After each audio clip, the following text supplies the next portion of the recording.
सारे महात्मा कह रहे हैं। आजकल महात्माओं को एक जोर लग गया है कि भाई राधा नाम तो कहीं नहीं है। कौन कह रहा है राधा नाम कहीं नहीं है? जिसने नहीं पढ़ा हो वो तो नहीं बताएगा। राधा नाम कहाँ नहीं है भाई, बताइए मुझे। पद्म पुराण में है, ब्रह्म वैवर्त पुराण में है। और गोपी का विरह गीत मतलब राधा का ही गीत है, राधा की ही विरह कथा है गोपी का विरह गीत में। 10वां अध्याय श्रीमद् भागवत कथा। राधा नाम लिखना जरूरी है क्या? जब राधा जी के रोम रोम से गोपिकाएं उत्पन्न हुई है, तब अगर कोई गोपी का विरह गीत है तो वो राधा का ही गीत क्यों नहीं है? नहीं समझे भाई? अगर तुलसीदास जी ने किसी छंद में अपना नाम नहीं लिखा है लेकिन किताब के अंत में आया है तो क्या होगा भाई? तो फिर पद्म पुराण और ब्रह्म वैवर्त पुराण पुराण नहीं है क्या? बोलिए। और एक जगह राधा का नाम तो उसमें भी आया। इन्होंने कभी पढ़े ही नहीं है, मुझे लगता ही नहीं है महात्मा ही ग्रंथ पढ़ते हैं, या ये जितने बैठे हैं जो कथा कर रहे हैं, मुझे लगता ही नहीं है इन्होंने ये ग्रंथ पढ़े हैं, पद्म पुराण और ब्रह्म वैवर्त पुराण। राधा जी के बारे में इतनी कथाएं हैं, उसमें कुछ हद नहीं। अरे राधा जी से शुरू, राधा जी पे संपन्न, ऐसा भी है। फिर भी इन्होंने ना कोई पाठ पढ़ा ना वहाँ का कभी कोई श्लोक बताते। किसी ने कह दिया तो यहाँ राधा जी का नाम नहीं है तो है ही नहीं। ठीक है, अच्छा फिर वो आर्य समाजी हो, एक दूसरे को गिराने पे लगे हुए। अरे भाई तुम्हारे मत इतने विशाल नहीं है। अगर तुम्हारे मत इतने विशाल होते तो बौद्धों की तरह एक साथ 50 देश खड़े हो जाते, 50 देश बन जाते। ठीक है, तो किसी मत का अपने का आग्रह क्यों करते हो भाई? तुम्हारा इष्ट कमजोर है। देखो मनु भैया का इष्ट सबसे ज्यादा सशक्त है। कितना सशक्त है मैं तुम्हें आज बता दूं कि इस धरती पे किसी का इष्ट इतना सशक्त नहीं है। और मेरा इष्ट कौन है? शनिदेव महाराज। वो कहता ही नहीं तू मेरा प्रचार कर, मैं फिर भी कर देता हूँ। और लेकिन किसी से जिद मत नहीं करता कभी भी। कोई ये कह दे कि मैंने ये कहा जबरदस्ती कि भाई तू शनि पे तेल चढ़ा, तू शनि की पूजा कर, तू शनि का मंत्र जाप कर, कोई एक आदमी बता दो, बोलो, धरा पे ढूंढ दो कि मैंने किसी को ये कहा नहीं इसके बिना कुछ नहीं चलेगा, ये नहीं होगा, वो नहीं होगा, मेरा मत सबसे बढ़िया है, मैं सबसे बड़ा भगत हूँ, मैं ये हूँ, मैं वो हूँ, मैं फलाना हूँ और मेरा ही मत रहेगा। ठीक है, परमेश्वर बनने में कोई आनंद नहीं है, घाटा हो रहा है। परमेश्वर बनोगे सबको दोगे, और देना आता नहीं तो परमेश्वर ही फैल हो जाएगी एक दिन। आगे ना समझो भाई, देना तो कभी सीखा ही नहीं। जैसे एक महात्मा वो बन गया, भगवान बन गया, लेकिन दिया किसी को कुछ नहीं। बता भी रहा है मेरे पास सुदर्शन चक्र है, मैं नारायण साकार हरि हूँ, जोड़े तो अपने अपने गया, किसी को दिया ही नहीं। भाई किसी को दोगे तभी तो पता चलेगा कि आप भगवान हो। नहीं समझे? शनिदेव महाराज की। अच्छा गुरुजी, पूजा पाठ और मंत्र जपने से अगर सारी समस्याएं हल हो जाती तो आप तो न्यास करते हैं, और न्यास करना तो देश में सभी लोगों को नहीं आता। बिना न्यास के कैसे ठीक हूँ? बिना न्यास के संकल्प होता है कि मैं मंत्र इसलिए जप रहा हूँ, काम खत्म, वही न्यास है आपका। नहीं समझे भाई? आप जब हनुमान चालीसा जपते हो तब क्या सोचते हो कि हनुमान जी की कृपा हो, मुझे वही मेधा शक्ति मिले, ऐसे ही उड़ने वाली वो मिले। तो हनुमान चालीसा पढ़ के राम राम राम राम करके उन्होंने यही शक्ति प्राप्त कर ली। 8 सिद्धियाँ थी उनके पास। वो महाराज थे जो नीम करोली वाले बाबा थे, ऐसे ही जाते थे, लोगों के सपनों में जाते थे और लोगों के दुख दूर करके आते थे, लोगों से मिल के आते थे, बात बता देते थे, 2-2 शरीर रखते थे। ठीक है, यहाँ मर गए हैं, शरीर छोड़ दिया है, वहाँ अमेरिका में एक क्या कहते हैं उसको देख रहे हैं, वो एक वो पुलिस वाला जो है उनको रोज़ मिल रहा है, उनके सामने से रोज़ निकल रहे हैं। और वो किसी के घर में फ़ोटो देखता है, वो कहता है ये कौन है? बोले ये तो हमारे गुरुजी हैं। बोले ये गुरुजी तो क्या कहते हैं रोज़ यार वो उल्लंघन करते हैं ट्रैफिक के नियमों का, मैं इनको चेताता रह जाता हूँ, भली ट्रैफिक में से पार हो जाते हैं ये रोड पे। अपने गुरुजी को बोला, बोला उसको तो शरीर छोटे बहुत साल हो गए। बोलिए शनिदेव महाराज की। वो उसी दिन से नीम करोली बाबा का भक्त हो जाता है। तब अमेरिका में ये खबरें फैली है, तब अमेरिका के इतने बड़े बड़े लोग आए हैं। ऐसे कोई नहीं आता है कि सीधा उठा के और वो जुकरबर्ग चला आ रहा है, ये चला आ रहा है, वो चला आ रहा है, ऐसे नहीं है। मेरे पास भी कोई बड़ा आदमी आता है तो वो ये सुन के आता है कि इतने लोग यहाँ ठीक हो गए हैं। ऐसे नहीं आएगा कोई भी, कोई उठ के नहीं आता, ऐसे किसी को नहीं पड़ी है। नहीं समझे? और चूंकि मैं भूत प्रेत निकालता हूँ और सबके सामने कह के निकालता हूँ तो इसलिए लोग इससे डरते भी है, शब्द से ही डरते हैं। तो ये सोचते हैं कि हम पाखंड की जगह ना चले जाए, जबकि जो हजारों लाखों महात्मा ज्ञान दे रहे हैं वो तो मैं पहले ही दिन से देता आता हूँ आपको। अच्छा, नहीं समझे? और आपका उसमें प्रभाव भी पड़ता है क्योंकि मैं उससे गुजरा हुआ हूँ। ठीक है, और करके दिखाता हूँ, सबसे बड़ी बात करके दिखाने का तो वैसे ही प्रभाव होता है। बहुत सारे बाबा अनेकों प्रकार के इस समय चैनलों पर दिखाई दे रहे हैं। पहले आप गए थे, उसके बाद से बहुत सारे बाबा अलग अलग अद्भुत तरीके से अपने अपने चमत्कार का बखान करते हैं, और उनका नाम अलग अलग तरीके से चैनल वाले भी दे के। भाई नाम तो क्या है, सबकी तो सरकार चलती है, एक शनि धाम के अलावा और सबकी सरकार ही है। जितना भी देखोगे बस सबको सरकार। ठीक है, सबका भगवान के नाम पे चल रहा है भाई, सबका चल रहा है। किसी के यहाँ हनुमान जी बता रहे हैं लिख के कि भाई हनुमान जी पर्ची लिख रहे हैं, भाई अब हनुमान जी इसी काम के हो गए हैं, भूत भविष्य लिखने के। हनुमान जी को कोई काम ही नहीं रहा। हनुमान जी भक्ति देंगे, ज्ञान देंगे, शक्ति देंगे, इसके अलावा क्या देंगे? पर्ची भी लिखेंगे भाई? हाँ, हनुमान जी घर के नौकर है क्या? अरे इस पृथ्वी पे जो है, अगर वो साधु है, महात्मा है, संत है, भक्त है, जो मरा वो एक आत्म के फॉर्म में यही रहता है, जाता ही नहीं ऊपर। कोई ऐसा है जो खिंच के ऊपर जाता है। कुछ लोग तो, कुछ महात्मा गण तो यहाँ इसलिए रह जाते हैं ताकि लोगों का कल्याण करें। तो उसमें बहुत सारे महात्मा गण है, वे लोगों का कल्याण कर रहे हैं, वे लोगों के मन बुद्धि पे बैठ के उनको अच्छे विचार दे रहे हैं, अच्छी बातें बता रहे हैं और लोगों का कल्याण कर रहे हैं। लोगों के घर की बातें बता के और तब वो बता रहे हैं, वो सूक्ष्म है, वहीं बैठे बैठे सब देख लेते हैं, वो पर्ची पे लिख देते हैं, काम खत्म। अब इसमें हनुमान जी कहाँ से आ गए, मुझे ये समझ में नहीं आता। हाँ, वो हनुमान जी की भक्ति करते हैं, इसलिए उनका हनुमत स्वरूप हो जाता है। आगे वो भी भक्ति कर लेते हैं उस्मान, तो उनका भी हनुमत स्वरूप हो जाता है। नहीं समझे ना, तो भक्ति भी ना हो। आया समझ में? और बल भी किसका लगता है? उस महात्मा का लगता है जो चला गया शरीर छोड़ के। क्यों? क्योंकि वही आत्म जो है वो आत्मदर्शी हुए ना हुए जीवन भर रहते हुए, लेकिन अब वो आत्मादर्शी हो जाएगी, क्योंकि उस पर भगवत कृपा होगी, क्योंकि वो लौकिक कल्याण कर रहा है। तो लोक कल्याण जो भी करता है, चाहे वो कुछ भी है, वो अंत में या तो भगवान बन जाता है या देवता बन जाता है। और भगवान उसको देवता बनाते ही बनाते हैं। ठीक है, तो लौकिक देवता बना देते हैं, कुछ भी नहीं बनाते तो उसको ये फल मिल जाता है। ठीक है, जो भक्ति करता है वो कुछ ना कुछ पायदान ऊपर तो चढ़ता ही है, इसलिए तो भक्ति करते हैं, वरना तो कोई करे ही ना। हनुमान जी कुछ तस्वीरों में वो पुस्तक लिखते हुए दिखाई दिए हैं, क्या उसको देखते हुए लोगों ने इस बात को माना कि वो लिखते हैं? तुलसीदास जी महाराज कहते हैं, ज्ञानी नामक पुस्तक लिखते हैं, मतलब भगवान का रामायण पढ़ रहे हैं, वो तो कोई श्लोक लिख रहे होंगे रामायण, नहीं समझे? अब वो लोगों का भूत भविष्य लिख रहे हैं, ये तो मुझे पता ही नहीं था। वो तो लक्ष्मण जी, राम जी, सीता जी हैं जी, और उन तक ही सीमित थे। ठीक है, या लंका तक सीमित थे वो। अब ये थोड़े ना पूरे जहान तक सीमित रहेंगे। चारों युगों में हैं, भक्ति प्रदान करने के लिए है, लोगों को सारी सिद्धियां प्रदान करने के लिए है। जहाँ भगवान राम का नाम होगा वहाँ प्रसन्न होकर जाने के लिए है, अपनी ऊर्जाएं प्रदान करने के लिए है। वो किसी के भूत भविष्य को लिखने के लिए नहीं है। तेरी जेब में फला का नोट है, तेरे पति का फलाने से चक्कर चल रहा है, ये हनुमान जी का काम नहीं है। हनुमान जी ये बताने के लिए रह गए क्या कि तेरे पति का फलाने से चक्कर चल रहा है, या तेरी पत्नी भाई 10 से संबंध बना चुकी है, ये बताने के लिए हनुमान जी है क्या? तो फिर लोग गौर करें भाई, लोग समझे। अच्छा, जो लोग सर हिला रहे हैं वो ढोंग पाखंड कर रहे हैं। ठीक है, बदमाश है वो जो सर हिला रहे हैं। मनु भैया, प्रेत ही सर हिलाता है, देवता कभी सर हिलाता ही नहीं है। और जो देवता आगे कह के मैं सर हिला रहा हूँ, उस देवता का भोग देखिए आप, तुच्छ भोग लेता है। वो क्या लेता है? वो दारू लेता है। ठीक है, बोला भाई ये तो वो भी लिया करते थे, क्या कहते हैं, ये तो वो भी लिया करते थे, भैरवनाथ भी लिया करते थे। अरे तुम शराब में और शराब में अंतर नहीं समझते क्या? आज वो कैसे बनाई जाती है, तब कैसे बनाई जाती होगी, तुम्हें यही नहीं पता? सारी विधियाँ उस टाइम की आज पूरी हो रही है, सारी दवाइयाँ क्या वैसे ही बन रही है, सारी औषधियाँ क्या वैसे ही बन रही है, सारा खान पान क्या वैसा ही है जैसा उस समय था, हैं? तब नालायकों को शर्म नहीं आती, युग बदल गए हैं तो शराब भी बदलेगी। नहीं समझे? ये इंद्र के दरबार की सुरा थोड़ी ना है जो तुम यहाँ ठेके पे खड़े होके देसी पीते हो और जो छूटती नहीं और जो तुम्हारे घर को बर्बाद कर देती है। उन देवताओं के तो कभी घर बर्बाद नहीं हुए हैं जी। ये तो विनाश करती है, सड़े पड़ते हो, गिरे पड़ते हो, नाली में पड़ कुत्तों से मुंह चटवाना।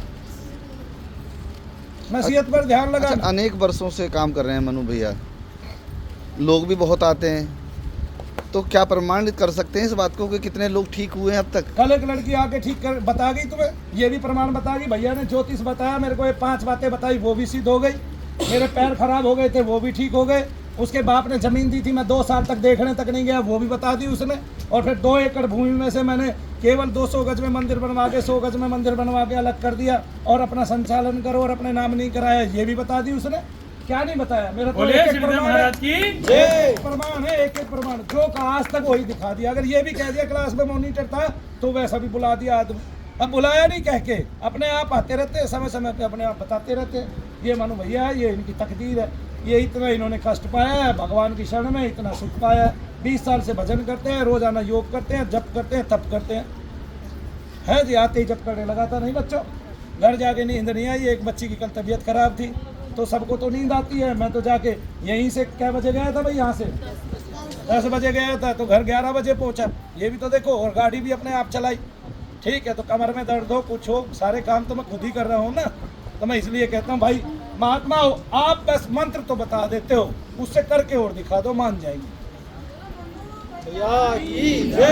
ठीक है, अपने भक्तों के कष्ट दूर करो। अगर मंत्रों से कष्ट दूर होते हैं तो फिर या तो मत कहो, काहे कह रहे हो।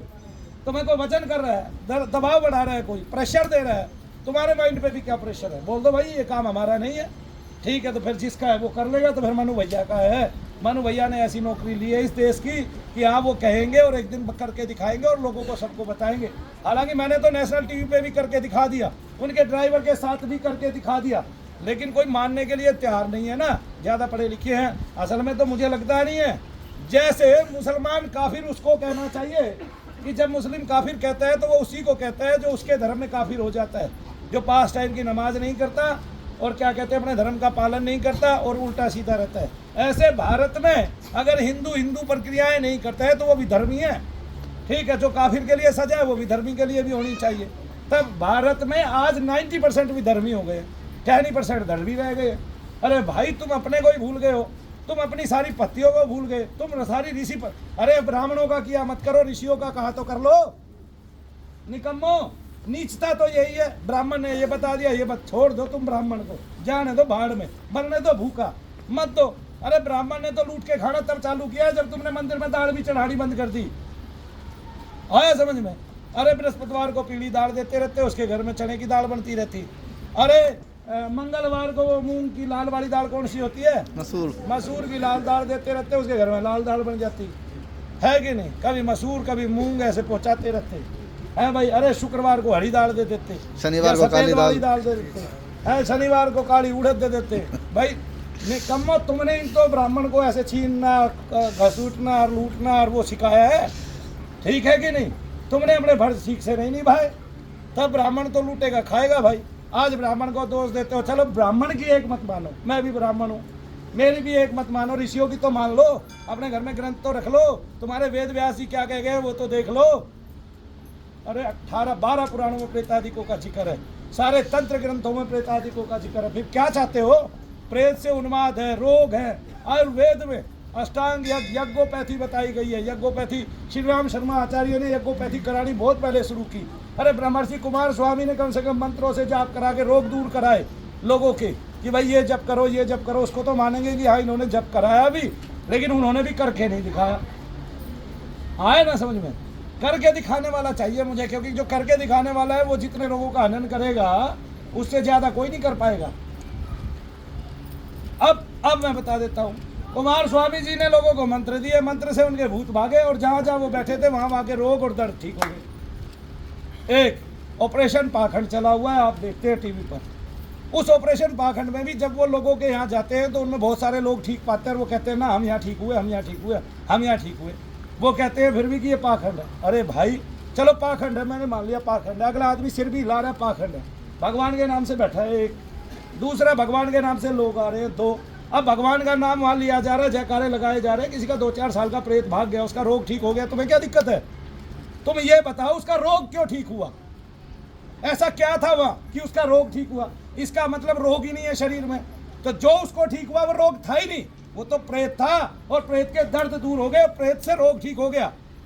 बोला भाई कैंसर कैंसर कैंसर, अरे इसको कर्क रोग पहले से ही कहते आए हैं हम, हमारे ग्रंथों में इसके लिए कर्क रोग लिखा हुआ है, तुमने कैंसर बता दिया। कैंसर कैंसर कैंसर कैंसर है तो क्या ये रोग ठीक नहीं हो सकता? कौन कहता है? अगर कैंसर प्रेत उन्माद से है, प्रेत रोग है और पितृ से ये रोग उत्पन्न हुआ है तो फौरन ठीक हो जाएगा और डॉक्टर से 10,000 वर्ष में ठीक नहीं होगा। ठीक है, वरना तो सारे कैंसर के पेशेंटों को ले आओ, मैं छांट देता हूँ कि इनको तो शारीरिक रोग है और जिनको शारीरिक रोग है उसको डॉक्टर भी ठीक नहीं कर पा रहा है। कैंसर से मेरे घर में, मेरे परिवार में 12 आदमी मर चुके हैं, नाम गिना सकता हूँ, ये प्रकाश, प्रेम, ऐसे मैना, ऐसे नाम गिना सकता हूँ। आगे जी अर्जन फिर एक भी ठीक ना हुआ, डॉक्टरों ने छिक्के, नरेश छिक्के ऐसी करा ली। तो फिर अरे भाई समझो, रोग था नहीं तो ठीक हुआ ना। इसका मतलब बहुत सारे रोग ऐसे हैं जो किससे पनपते हैं? इन सूक्ष्म तत्वों से पनपते हैं। वो सूक्ष्म तत्व क्या है? वो निगेटिविटी है और वो आपको रोग प्रदान कर रहा है, दर्द प्रदान कर रहा है, भार प्रदान कर रहा है, कष्ट प्रदान कर रहा है। अरे तभी तो यहाँ यज्ञ करते ही दर्द बहुत सारे लोगों के दूर हो जाते हैं, कष्ट कम हो जाते हैं, लोगों की दवाइयाँ छूट रही है। किन किन की दवाइयाँ छूट गई बताना? जिनकी दवाइयाँ छूटी है दोनों हाथ खड़े करो, किया करो, जब भी करो दोनों हाथ ऐसे खड़े किया करो। क्या जरूरत पड़ता है दोनों हाथ पूरे खड़े करने में भाई? तो इतने लोगों की दवाइयाँ छूट गई है, पुराने आते हैं, इनमें कुछ नए दवाइयाँ छूटना कितनी बड़ी बात है। इसका मतलब ये लोग फ्री में दवाई खा रहे थे। मैंने कौन सा दवाई दे दी भाई? है ना तो सामग्री दवाई, ना गोला दवाई, ठीक है, ना मंत्र जाप दवाई। तो फिर आया नहीं समझ में। जो लोग कहते हैं ना कि क्या कहते हैं, हम त्र्यंबकम यजामहे सुगंधि पुष्टि वर्धनम, इससे सारे रोग चले जाते हैं। मैं उनको मरीज देता हूँ, मैं उनको शारीरिक रोग पीड़ित देता हूँ, आदमी जिसको बाधा नहीं हो, प्रेत बाधा नहीं हो और प्रेत बाधा से कोई कष्ट ना हो, ऐसा आदमी दे देता हूँ। एक को ठीक करके दिखा दो, मान जाऊँगा। पूरे भारत में सभी को चैलेंज है, कोई महात्मा भी क्यों ना हो, सारे महात्मा क्यों ना हो, कोई एक क्यों, सारे ही क्यों ना हो। क्यों? क्योंकि शारीरिक रोग ठीक होता ही नहीं है, वो ठीक होने के लिए बना नहीं है। और जो बना है उसमें बुखार आता है, ज्वर आता है, वो अपने आप ठीक हो जाता है 2 टाइम बाद। डॉक्टर की दवाई ना लो तब बुखार ठीक ही नहीं होगा भाई, बताना। मैंने पिछली बार बुखार चढ़ा था, डॉक्टर की दवाई नहीं ली। मेरे साथ एक आदमी को चढ़ा, उसने दवाई ली, वो मर गया, मैं जीवित हूँ और तुम गवाह हो इस बात के। वो मर गया, मैं जीवित हूँ और तुम गवाह हो इस बात के। कौन कौन गवाह है? हाथ उठाना जरा, ठीक है। और एक ही बुखार चढ़ा और उसी से मुझे बुखार चढ़ा, दोनों हाथ उठाओ ना। जब उठाओ तो पता चला इतने गवाह तो अभी भी बैठे हैं तैयार लिखने के लिए, और सारे पढ़े लिखे हैं, पूरा भारत पढ़ा लिखा है। बताते हैं जी वहाँ तो उन क्षेत्रों में अनपढ़ लोग हैं, ये उनको बहका रहे हैं। अरे मूर्खो, अरे अनपढ़ को बहकाया नहीं जा सकता, बहकाया भी पढ़े लिखे को जा सकता है, ये भी तुम्हें बता दूं। अनपढ़ की अपनी एक जेब होती है, वो टाइट होती है बहुत ऐसे, ठीक है। उसकी पत्नी बताती है ये पैसे हमारे महीने के खर्च के हैं, ये किसी बाबा को नहीं देने हैं, आगे ना मार खाएगा लट से, ठीक है। उसका इतना यकीन नहीं है। हाँ, ये तो उसका यकीन हो सकता है कि भाई भगवान आया वहाँ उस धरती पे, भाई वो साक्षात भगवान है, वो नारायण साकार हरि है, कि उसको देखने की उत्सुकता उसको हो जाए। ऐसा वो भी नहीं है जी, नहीं समझे। 500 रुपये अमीर आदमी तो चढ़ाएगा, गरीब आदमी तो 10 ही चढ़ा लेगा। ये बात किसी को समझ में नहीं आ रही है। गरीब आदमी कहाँ लुटा, वे 500 रुपये तो 50 जगह जाके चढ़ाएगा। जब 50 जगह पहुँचेगा, 50 जगह वो पहुँचे ना, क्यों पहुँचे वो 50 जगह? तो इससे तो आइडिया लगा लो कम से कम कि गरीब नहीं लुटता है, लुटता भी अमीर ही है, ठीक है। परेशानी में तो कोई भी लूट सकता है, कोई किसी को बहका के लूट सकता है, तेरा ये ठीक कर दूंगा, वो ठीक कर दूंगा, है ना। एक IAS ऑफिसर को माता जी को लूट लिया किसी ने, वो मीरा जी के साथ रहती थी, वो मीरा नायर कभी वो थी, वो उनकी एक मित्र थी, और उसको लूट लिया एक उसने पाखंडी में, ठीक है ना। 1.5-2 लाख रुपए ले लिए, बोला तेरा बेटा तो कल ही फोन कर देगा यार, मैं ऐसा मंत्र जाप करूँगा इसलिए। अब और एक बात बताता हूँ, एक माता है बगलामुखी, उसका साधन बहुत लोग किया करते हैं, और जो हींग स्थिर बीज है, माया बीज है, उसको जाप किया करते हैं। लेकिन ये मंत्र इतना फलित क्यों होता है कलयुग में, और इतना इस मंत्र के जाप करने वाले बहुत सारे लोग क्यों हैं, और क्यों बगलामुखी का इतना जाप किया जाता है, ये भी मैं आपको बता देता हूँ। क्योंकि इस मंत्र में आगे ओम लगा हुआ है, पीछे ओम लगा हुआ है, 2 बार बीज आता है, जैसे मेरे मुख से ध्यान से सुनिए, ठीक है। और मैं इस मंत्र से कई चीज़ें आपको करके दिखा सकता हूँ। 1 स्तंभन, 2 वशीकरण, 3 मारण, 4 उच्चाटन, 5वां विद्वेषण और 6 मोहनाकर्षण वशाकर्षण। ये सारे कर्म मैं इस मंत्र से करके दिखा सकता हूँ आपको, तब तो मानिएगा ना। और करके दिखा रहा हूँ। 1 ओम ह्रीं ह्रीं ओम ह्रीं बगलामुखे सर्वदुष्टानां वाचम मुखम पदम स्तंभ जिह्वा कील बुद्धि नाश। ह्रीं ओम स्वाहा। अब आपने देखा इसमें ओम आगे है, ओम पीछे है। आपने देखा ह्रीं 2 बार आया ना समझ में। 2 बार बीज के साथ तारक मंत्र आया है, यानी कि ओम आया है। और ह्रीं तारिका कहते हैं, यानी कि तारक और तारिका एक साथ है। इस विश्व की समस्त, इस भुवन की समस्त द्वि ऐसी शक्ति कि एक शक्ति वाला और दूसरा उसकी शक्ति दोनों साथ है। इसलिए ये मंत्र जब जाप करते हैं तो इससे पूरे भारतवर्ष को तो लाभ होगा ही होगा, प्रत्येक व्यक्ति को लाभ होगा, ठीक है। मैं आज भी एक बात मानता हूँ कि किसी का ना वशीकरण किया जा सकता, ना मारण, ना उच्चाटन किया जा सकता। जिनका किया जाता है वे शरीर में वे सूक्ष्म प्रेत हैं, वे देव वो हैं, राक्षस हैं जो शरीर के अंदर भर गए हैं। उन्हीं का वशीकरण किया जा सकता है। वही लोगों के बहकावे में आते हैं जिनके अंदर प्रेताधिक होते हैं। उन्हीं का उच्चाटन किया जाता है और उन्हीं के ही पैसे लूटते हैं। मैंने ये बात करके देख ली है, ठीक है। अगर बहुत लंबे समय तक जाप किया जाए तो प्रभाव तो बीज का कभी भी पड़ सकता है, किसी पे भी पड़ सकता है, तो पड़ सकता है किसी पे, वरना तो जितने लोगों के शरीरों में प्रेत है उन्हीं का ये सब होता है। और प्रेतादिकों को ही आप मार पाते हैं, उन्हीं का मारण कर पाते हैं। दूसरों का मारण करने के लिए तो हाथ में कुछ चाहिए, जैसे शत्रु को मारने के लिए तो वो उस पार हम इस पार चाहिए, है ना। फिर तो ब्रह्मास्त्र चाहिए, है जी। तीर चाहिए जिसका संधान हो, तो आजकल तीर नहीं है, बॉम्ब है। क्या है? बॉम्ब है या बंदूकें हैं जिनसे गोलियां निकलती हैं दूर दूर तक, 1-1 किलोमीटर तक मार करती है, वो नहीं है, समझो। तो फिर लेकिन जो प्रेतादिक है शरीर में, उन्हीं का वशीकरण किया जाता है, वही वशीभूत होते हैं मंत्रों के। और चूंकि बीज भी सूक्ष्म है, वो भी सूक्ष्म है, तब वो बहुत जल्दी होते हैं, बहुत शीघ्र होते हैं, तब उनका स्तंभन भी होता है। आप देखते हो शनि धाम में अब हाजिरियाँ बहुत जल्दी बंद हो जाती है, लोगों का कल्याण और तेज़ी से हो रहा है। तो वो यही है कि हमने जिस बीज को जितना लंबे समय तक जपा भजा और जिसको जितना भोग दिया, वो देवता प्रसन्न होकर आपको वैसा ही वरदान देता है। वो आता भी है, वो बताता भी है, वो देखा भी जा सकता है, वो सारे काम किए जा सकते हैं। लेकिन मैंने एक बात और देखी है कि जैसे 20 साल में आज तक कोई देवता मेरे शरीर को हिला नहीं पाया, है ना। मैंने भी बहुत सारे मंत्र जपे और देखा कि ये फूल नीचे गिर जाए, ये हो जाए, वो हो जाए, ऐसे मैं भी नहीं कर पाया। तब मैंने देखा मंत्र का सूक्ष्म प्रभाव केवल शरीर में रहने वाले प्रेत पे, पितृ पे, मलिन देवता पे, तंत्र देवता पे। मलिन कहता हूँ मैं उस देवता को जिसको तांत्रिक पूछता है। भेंट क्या चढ़ाता है? दारू और क्या क्या, मांस, है जी। और ये बलियाँ देता है मुर्गे की, सूअर की, कुत्ते की भी, मेंढक की भी, बत्तख की भी, है कबूतर की भी, कछुए की भी, इनकी भी बलियाँ दे देते हैं। वे सारे के सारे देवता जो तंत्र के हैं, और उनमें काली नहीं आती है, मैं बताता हूँ आपको। काली के कोटि सहस्त्र रूप है, उनकी बहुत सारी कृत्याएँ हैं जो बहुत मलिन भाव से रहती है और लोगों को परेशान करती हैं, उनको केवल गंदे विचार देती हैं। और आपकी नाभि के नीचे का उनका स्तर है, यानी कि पृथ्वी के भी नीचे का पाताल का उनका स्तर है, और वे पाताल के जीव होते हैं इस तरह के, ठीक है। तो वनचर, जलचर, भूचर, हैं जी, गोचर, इस तरह से अलग अलग लोक में अलग अलग तरह के प्राणी रहते हैं। उनमें बहुत सूक्ष्म भी रहते हैं। हमारे पहले से ही बहुत सारे ग्रंथों में प्रेतों के बारे में, पितरों के बारे में लिखा हुआ है। वो देव योनि में भी है, और राक्षस आदि भी देव योनि ही कहलाते हैं, क्योंकि वे जब चाहे इंद्र के पद पर कब्जा कर लेते हैं और इंद्र का पथ भी दिखा देते हैं और उनकी भक्ति भी खत्म कर देते हैं। जय शनिदेव सबको। जय शनिदेव। जो मुझे थोड़ा बहुत पता था वो तो मैं बता देता हूँ। कुछ मेरा अनुभव शामिल होता है, कुछ मेरे ग्रंथों की महिमा शामिल होती है, तब मैं थोड़ा बहुत आपको बता देता हूँ। किसी के प्रति कोई अभद्र शब्द निकल गया हो तो वो क्षमा कर देना। लेकिन मनु भैया स्वच्छ कहते हैं, स्वस्थ कहते हैं, सच कहते हैं, और सच कड़वा होता है। किसी को लगे आग की तरह तो उसको आग बुझाने के लिए मैं यहाँ से जल भी प्रदान कर सकता हूँ।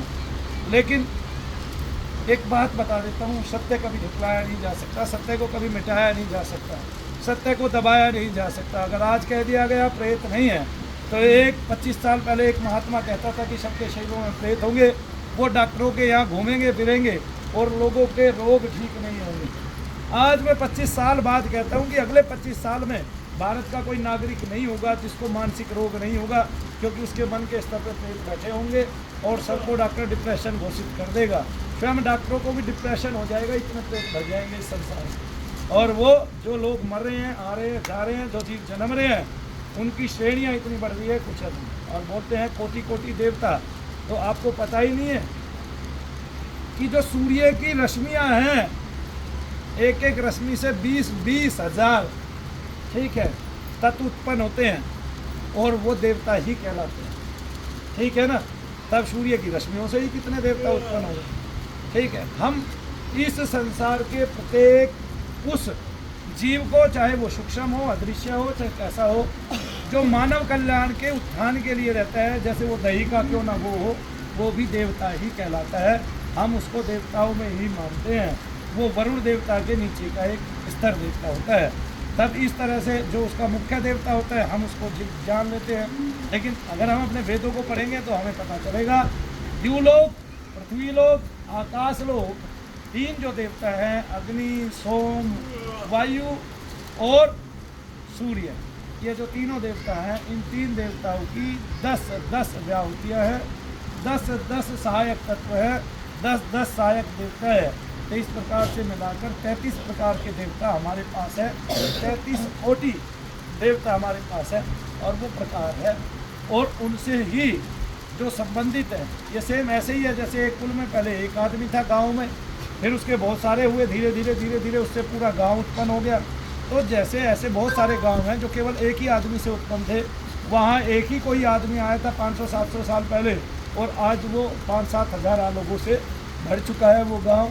सेम ऐसे ही देवताओं में भी तो है, नहीं समझा कि सूर्य के विवस्वान हुए, विवस्वान के इक्ष्वाकु हुए, इक्ष्वाकु के ये हुए, फिर उनके ये हुए, फिर उनके सरिस्तर हुए, फिर उनके ये हुए, ऐसे ऐसे करके तो उनकी भी लाइन बनी हुई है ना।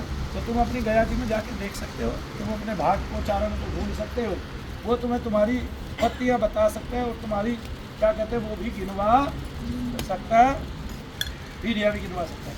जय शनिदेव सबको। बोलिए शनिदेव महाराज की।